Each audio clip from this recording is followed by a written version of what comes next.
Welcome to the Bennington and Elkhorn Valley Railroad.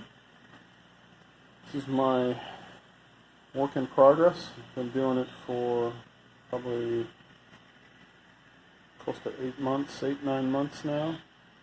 Not a huge amount of progress. Haven't been doing a lot of stuff during the summertime. Most of the work's been outside. We hit below 50 degrees for the first time in some time for a daily high today. So starting to remember that there's stuff in the basement I can take refuge in from the cold outside. So this is a first look in a while on my long neglected YouTube channel of the BEVRR. So my first goal was, this is about a 10 by 13 foot room here. And the first thing I did was kind of built all this bench work out of here. A lot of people probably use just the 1x2s. I used a bunch of 2x4s just because I had bracing from some big outdoor fence and pergola projects I did. So I reused those 2x4s to do the bench work here. Use this foam board that I think a lot of people use. It's kind of the base. And I did use the Midwest Products cork for the road bed.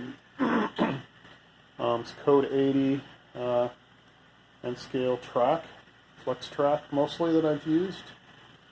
And the first thing I did is kind of laid out. I wanted to have two sort of main lines, for the most part go parallel to one another, and then kind of break off at some point here and head off into the hills of western Nebraska, which this will become eventually what we call in the Panhandle of Nebraska the Wildcat Hills. We do have some fairly hilly terrain in western Nebraska. It's not flat. People need to get off the interstate. There's actually quite a bit to Nebraska scenery-wise. But it looks pretty bland right here. As you can see, I haven't done a whole lot of work, and I'm thinking a little bit later here, I'll kind of just, although I'm no expert, there's the guy that has the Everyday Railroad Guy channel that's become really popular. I'm even more average guy than he is. Obviously, he's become a celebrity now, so I was going to probably go through and do some of my gauze work here, just to kind of show what I'm doing slowly. It's taken many months. I've not made a concerted effort of it to try to build up this little area of western Nebraska here that eventually be covered with some pines and whatnot. We actually do have one called the Belmont Tunnel in western Nebraska, which this little section right here probably loosely mimics it. We have one tunnel in all the state of Nebraska. It's not even used anymore. They bypassed it. But I'll probably try to mimic that there, and just being, model railroad. This is highly fictional. It's a fictional railroad based on a line that would run between Omaha, Nebraska in the east and the Panhandle in the west. So those are the kind of elements that we'll bring into play here. So yeah, this ends up being kind of western Nebraska here. The really big goal is to eventually build a second tier up here, which with a helix behind this wall, which would take it up to the second level, and up top would then be like the Rocky Mountain Division, maybe up here someday. So that's really looking far ahead. So for now, it's western Nebraska and kind of the Platte River Valley going through here. This little water tower, one of the few things I've actually constructed, is nothing more than a Walder's modern water tower. There's one in Bennington, which is a namesake town that I currently live in. That's kind of northwest of Omaha, Nebraska. That will carry the Bennington Badger mascot on the side of it eventually. And then of course, this is the Bennington and Elkhorn River Valley. This is probably one of the only real scenery that I've done so far is just the river itself. And you can see I added a couple kayaking rail fanners in here. That's really the only thing I've done. I did that, you know, kind of in the late winter. Finally got the river portion done. Obviously, if you know anything about the Elkhorn River Valley, it's much more dense as far as trees, so I got a lot of work to do there yet. But eventually then this will kind of be some of the industrial parts of Omaha, and in the corner here will be the skyline of Omaha. And if anyone knows the history behind the wall, there's a very popular Union Station kit here. It's actually modeled after the Burlington Station, which is in Omaha, Nebraska. So it makes a perfect Burlington Station. We'll actually build that up and create a 10th Street bridge alongside it, if anyone knows Omaha. And another big plan I have is to run a DC-based light rail line down that 10th Street bridge using the Kato Port Tram light rail train here, and have it run a little circle route in this corner here along the 10th Street bridge. And then grandiose plans are to have a yard in here with a roundhouse and a turntable in this little circle here. So that's kind of the plans.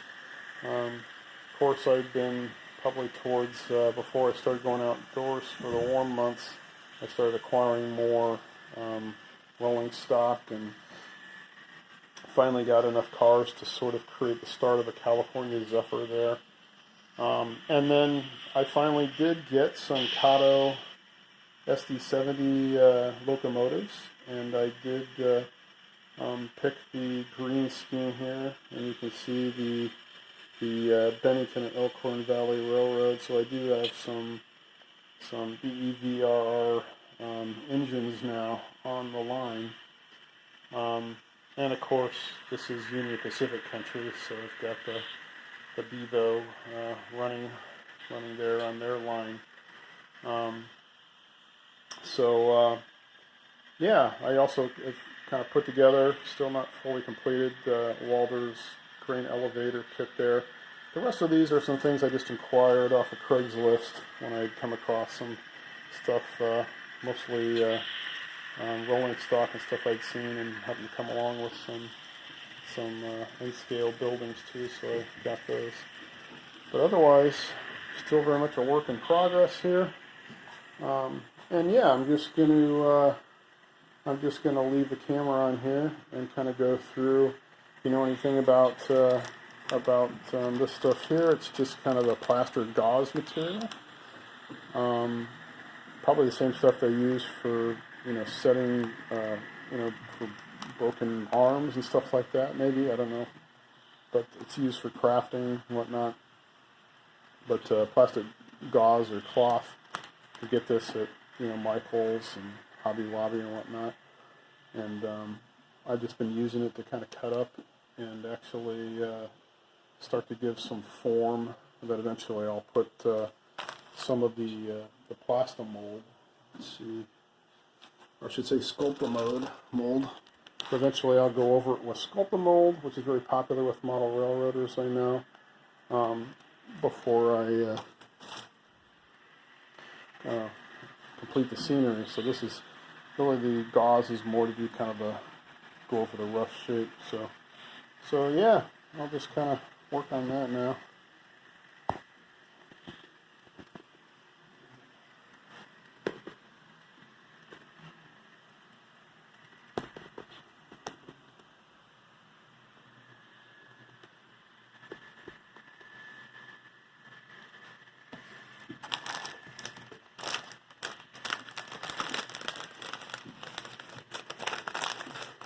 And this stuff just comes in these rolls here.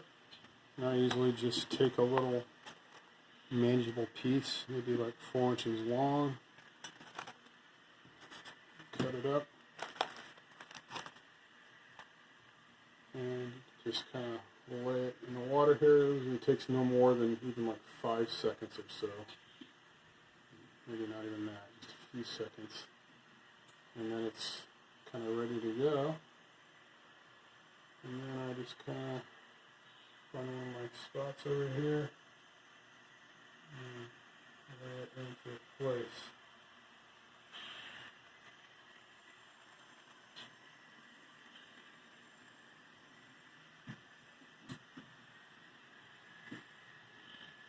You can see now I've got a little section there along the bridge that I finished. My other plan here is I got this little thing at the model railroad show I went to. My plan here is not to have a big Elkhorn river, but just to kind of have a little tiny creek coming along here, and rather than have it just go, you know, on forever, I'm just going to have it go into this little kind of opening here, and I'll model this. It's kind of have it disappear in there.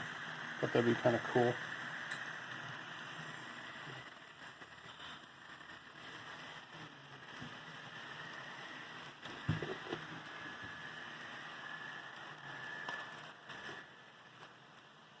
Another piece here.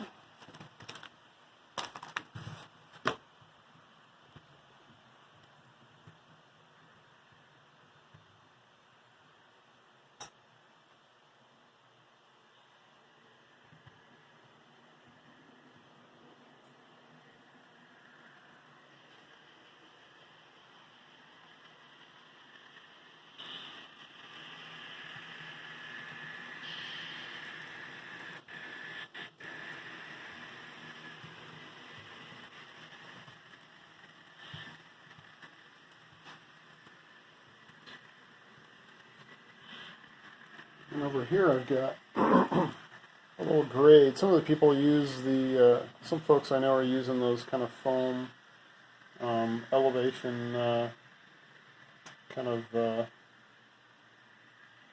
building kits. I just ended up using some spare pine wood and popsicle sticks.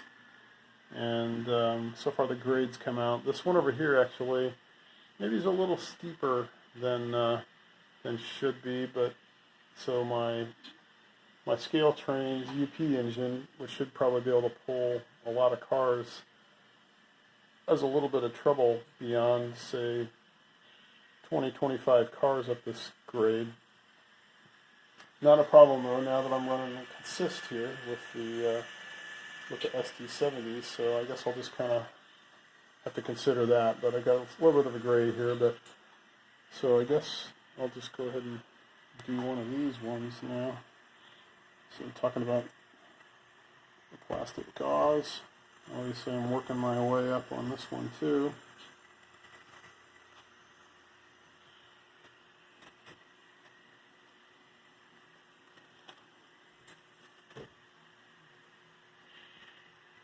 So it does.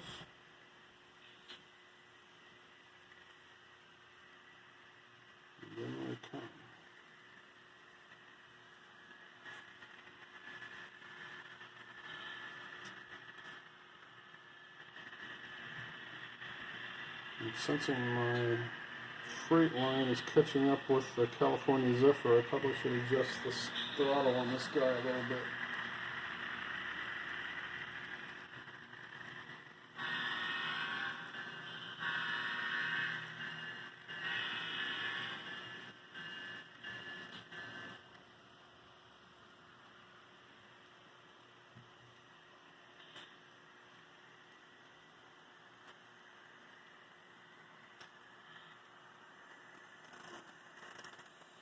And I just cut these small, maybe 4-inch pieces. Oops, don't short out the track. Soak in water.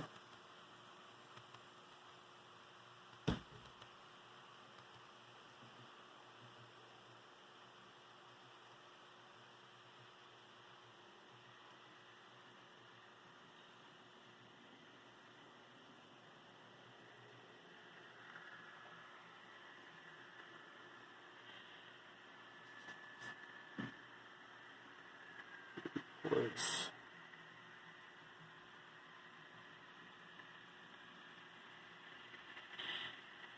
You can see that goes. I guess I should mention, if you notice there, I just used some cut up pieces of spare foam board, and that gave me enough, irregularity there to give a decent form underneath the gauze.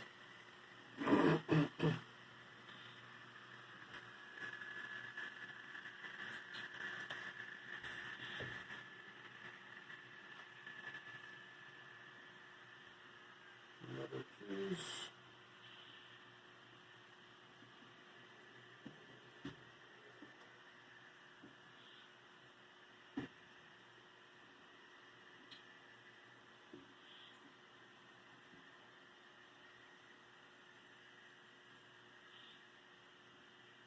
You can actually stretch it out a little bit. You kind of work with it. So once it kind of grips on to what you attach it to, and you can stretch it out a little bit.